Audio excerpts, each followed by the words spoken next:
Today we'll look at and share memories of the F4 tornado that moved through West Bloomfield in March 1976. The tornado was the strongest tornado that hit Oakland County since 1950, a record we believe it still holds 45 years later. Wind speeds from the West Bloomfield tornado could be calibrated between 208 and 270 miles an hour.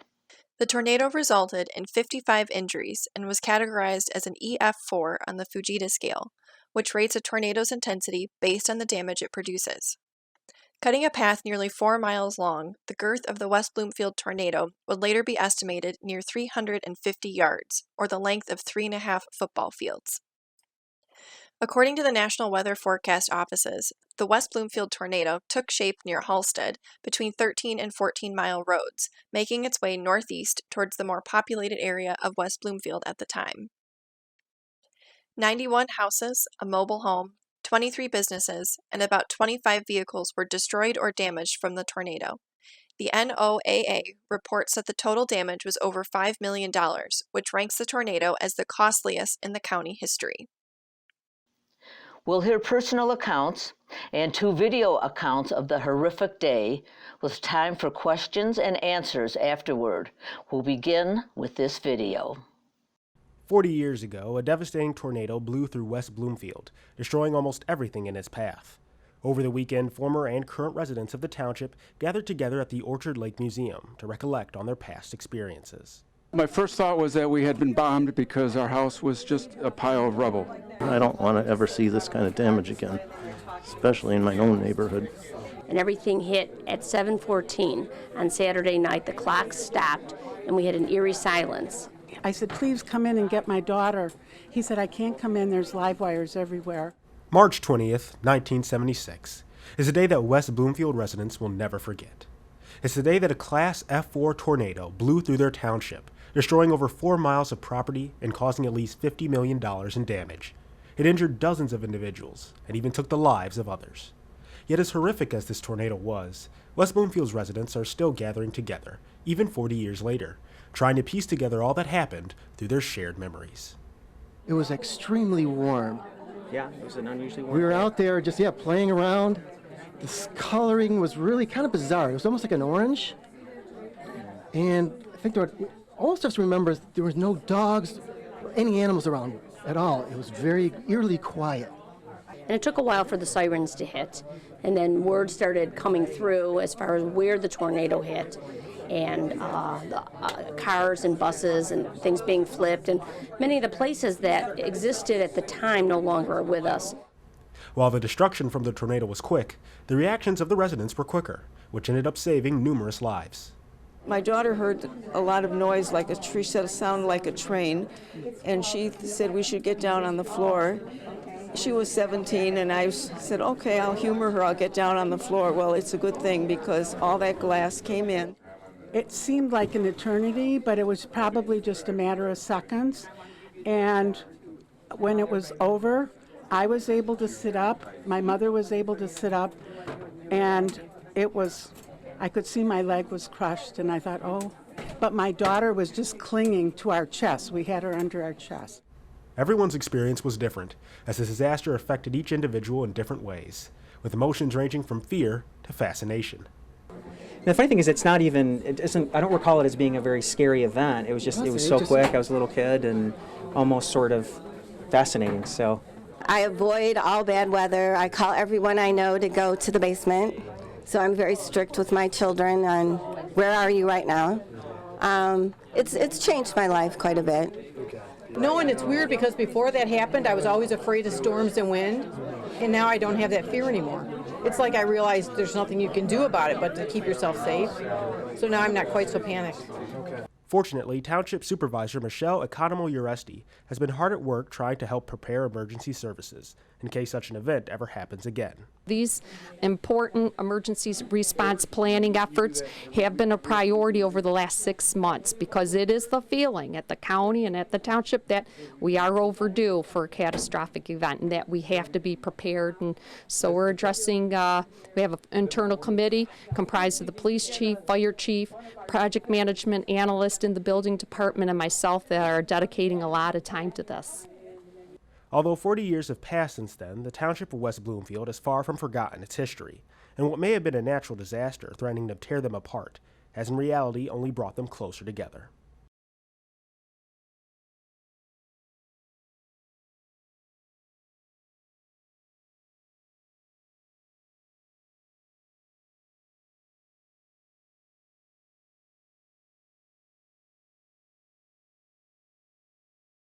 Richard Weiss attended the 2016 open house and shared his experiences.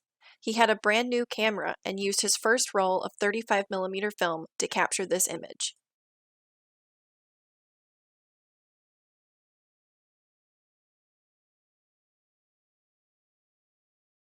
Richard Weiss also donated this metal sign and shared, "At the side of the road, I found a mutilated exit sign that I was sure was from the bank that had been heavily damaged by the twister, but of course, there's no way to know for sure. The sign was one of the few things in the debris that was still recognizable as to what it was." Now we'll view a CivicCenter TV 23-minute video about recounting the event.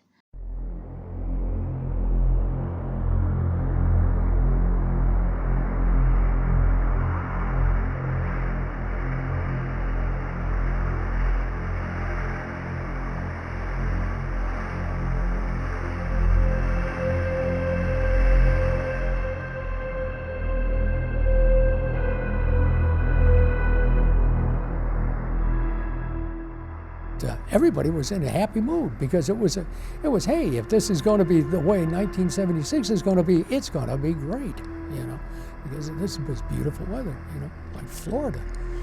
But it was short-lived. It was a very weird feeling day. I was with my mother and my aunts till about 4:30, and as I was leaving them, I very flippantly said to them, "Oh, I hope I don't get blown away by a tornado." In fact, it's funny, growing up, as a kid, I remember thinking, you watch The Wizard of Oz and the tornado and all that, and I remember thinking to myself, I'd like to see a tornado, but I like to see them from a safe distance. To this day, maybe I'd like to see them from a safe distance, but I was a little too close that day.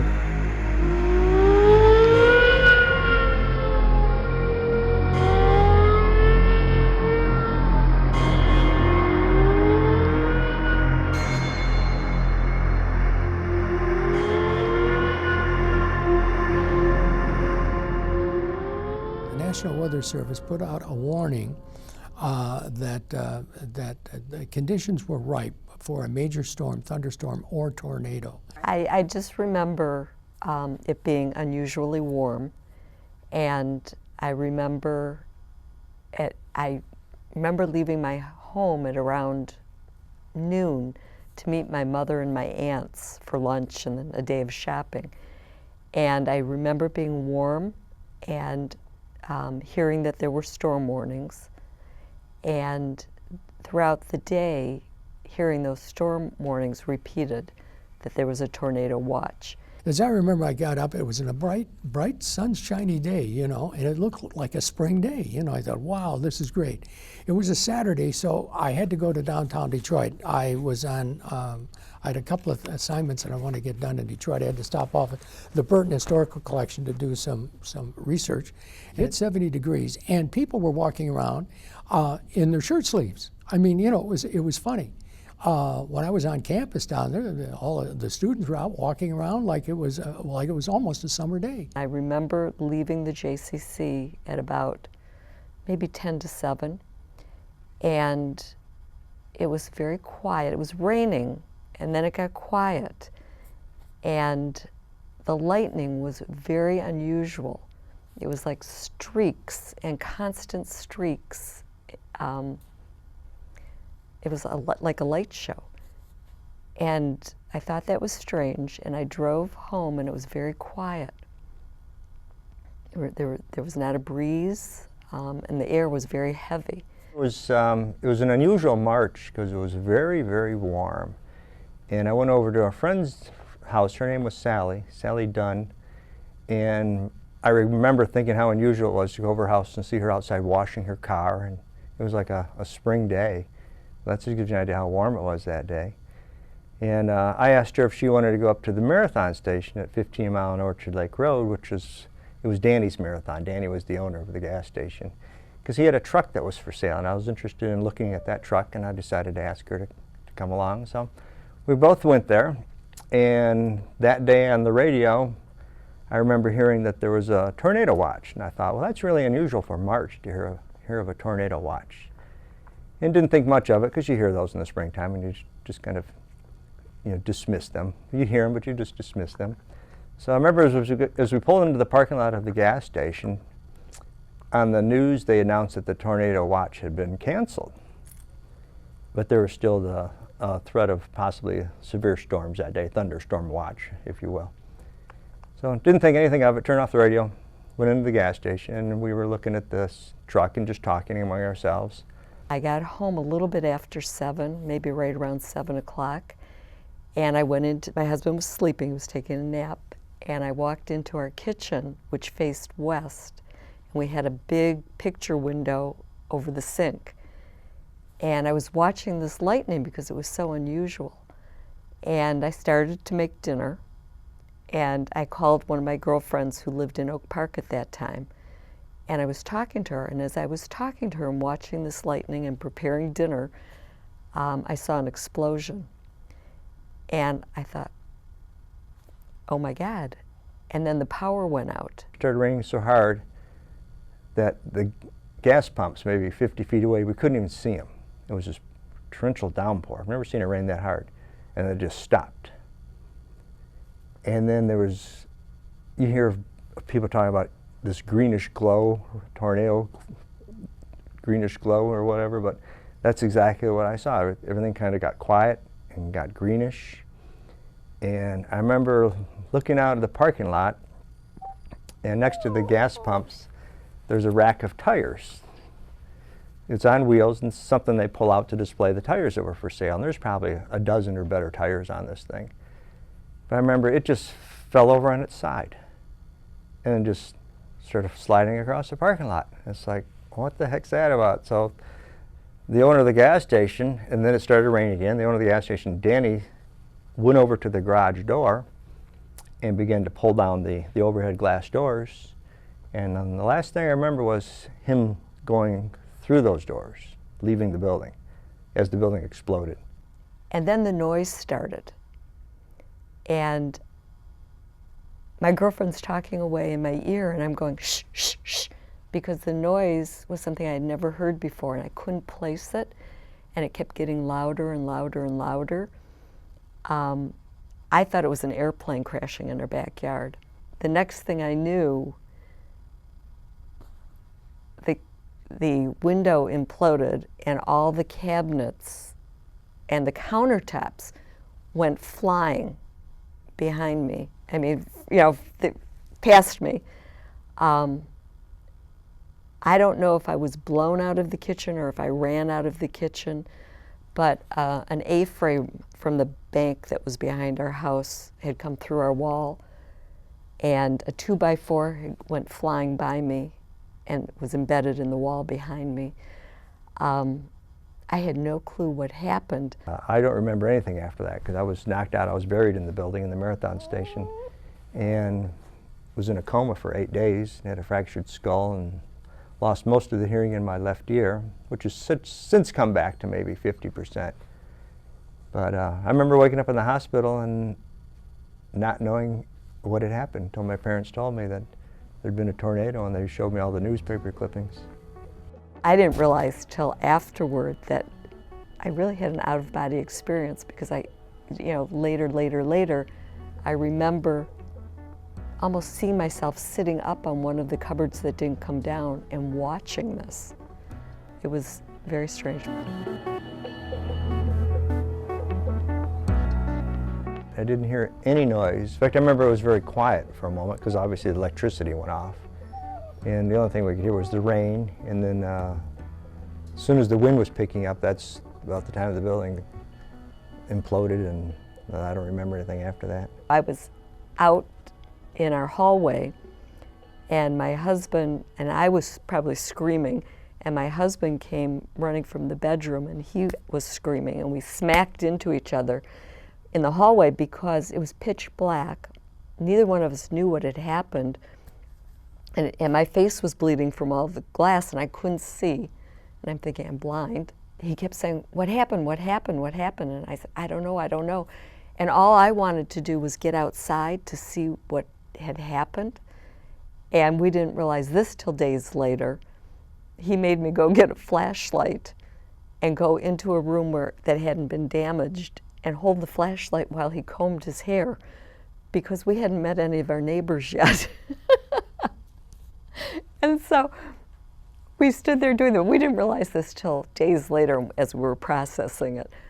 But then we went outside, and we still had no idea. At this point, though, I can remember hearing screams and glass still breaking and sirens starting, and people were coming out of their homes. Nobody knew what had happened. There were no tornado warnings no sirens at that time. Danny had the rope in his hands and he's pulling it down, and all of a sudden he was pulled out of the building. And some weeks later he came to my home and visited, and I asked him what happened to him, because I remember I told him what I saw, and he said, yeah, that's exactly what happened. I got sucked out those glass doors. And he said that he landed in the middle of the parking lot, and that a pickup truck landed next to him upside down, and he said he was able to hang on to the pickup truck and ride out the storm. But he said that he remembers getting hit by all the debris at 200 plus miles an hour. He got things, bricks and stones and glass and everything flying at him. So he got really beat up pretty bad. And my friend Sally, who was in the gas station, she got cut up pretty bad. But she was never knocked unconscious. In fact, she helped find me and get me out of the building when the fire department arrived and the help arrived. I got through dinner probably at about 7:30, hopped in the car and was on my way back to West Bloomfield, where I lived, on Castleton Drive. It's along the southern border of West Bloomfield, 14-mile between Middle Belt and Northwestern Highway. And as I got near that intersection, I saw that all the lights were out. All of a sudden it was pitch black. All it was the headlights of my car and cars that were going with me out Northwestern Highway. I thought, what the heck goes? I didn't put the radio on. But when I turned on the 14-mile road to head east, to go down to Heather Heath and go into my subdivision, everything was black, And I thought, boy, is this strange? It must have been some kind of a storm. I had heard nothing. But when I pulled into the house and came in, and I said to my wife, Nancy, I said, what's happened? She said, haven't you heard? And I said, no, I didn't have the radio on. She said, well, there's been a tornado. I said, how's my son, Chris? Chris was upstairs in the bedroom. And he had the flu. He'd been out of school for a couple of days and probably going to go back the following Monday. But he was asleep, and he was awakened from a sound sleep with the sound of like a railroad train, going through the sky. And he thought, what the heck is this? So he got up out of bed, and he could stand up in his bed and look out our rear window in the northwest corner of our house.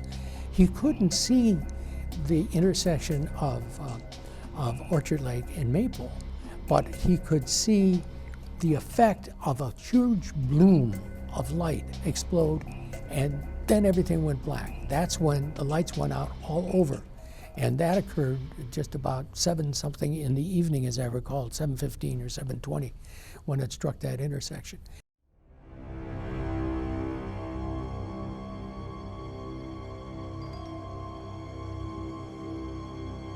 If memory serves me correctly, it was an F4, and that's good size storm, yeah.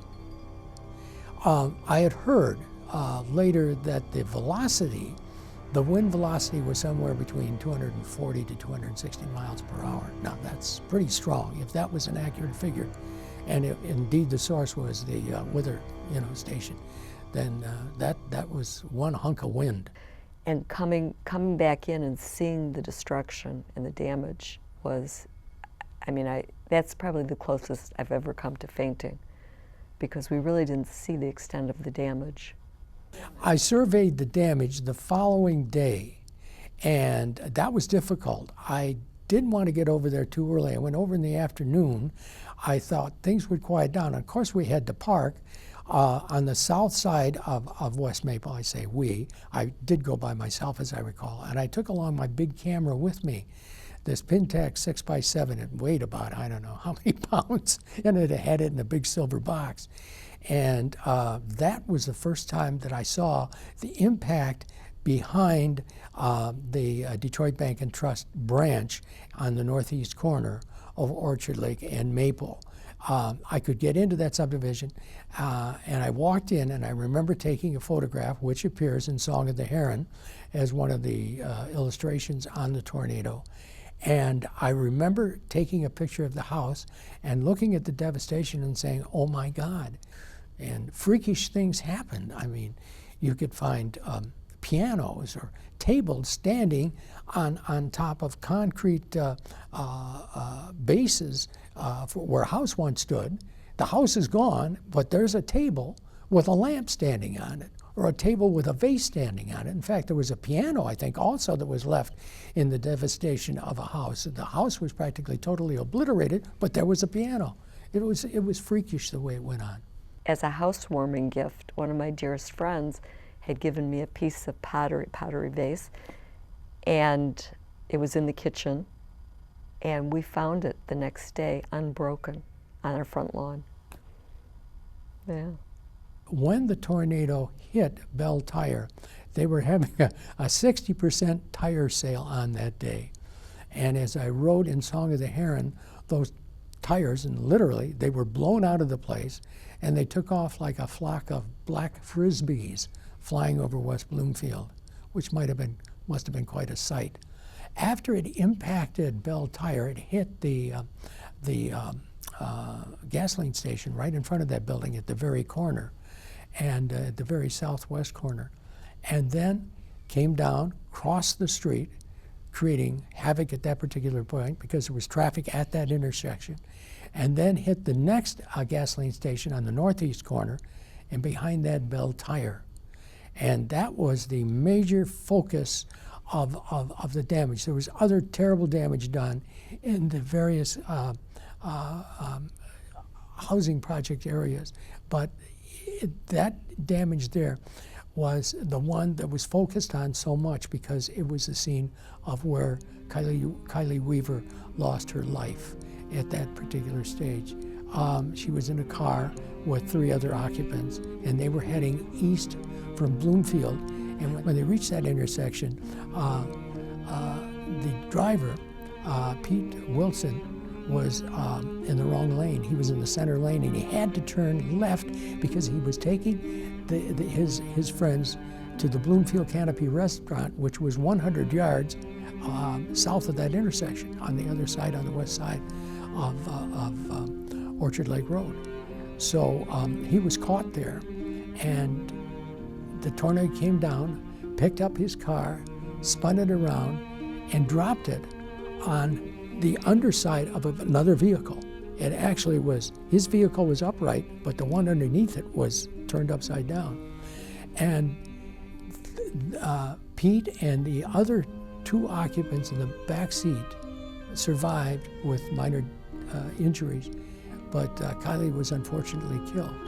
And the press focused in on that because here was this young, teenage girl, in the, beginning of life, and had her life snuffed out by this horrible storm, which spared the lives of her comrades in that car, as well as the lives of the people on whose car they fell down on top of, And the storm probably only lasted about 10 minutes or so on the ground from the time it, hit until the time it, it departed. And it departed up in the Walnut Lake area, in the bay, the south bay of Walnut Lake. That's the last time we saw it, thank God. I got home about 7. The tornado happened at 7:17, I believe. And I'm thinking maybe it really lasted a minute in my vicinity, and probably not even that, but it seemed like hours. Yeah, it was, like you said, it was very traumatizing. There was another tornado that same evening that struck Macomb County.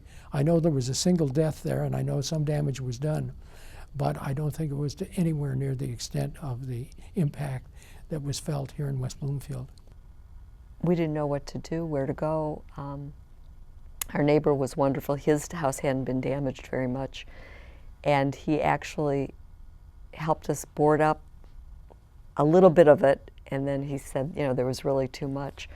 And so we just left, and we went to my parents' house and slept there that night. The general reaction at first was shock, real shock. That night, after the storm hit, after 7 o'clock, people were shocked because all they had was word that they had picked up from friends who had been in the area and had driven on the edge of the tornado and came back to say, that was horrible, whatever happened, you know. So there was initial shock. Neighbor helped neighbor. In the areas that were heavily damaged, it was the neighbor who went next door to find out how his neighbor was. And you know, that's the core of any community. You know, you look out for one another, and that was typical in West Bloomfield at that time. We were in a hotel for 6 weeks, and it was probably a good year before the neighborhood seemed to be back almost to where it was. The part that I remembered the most and felt bad about the most was what I put my parents through. You know, especially now I look back and think, what if that happened to one of my sons? But I remember how upset my parents were, and I really felt bad about that, even though there's nothing I could do about that.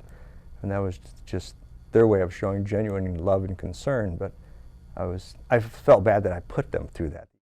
Depending on the severity of the storm, I still get a little anxious. I don't think I would go down the basement quite as quickly now, but I still get anxious. People came from near and far after the tornado hit. The sightseers, the bystanders, and in some cases people who wanted to steal objects.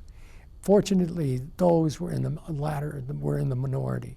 And the police quickly apprehended anybody who was trying to liberate somebody's household goods after their house had been blown apart by a tornado.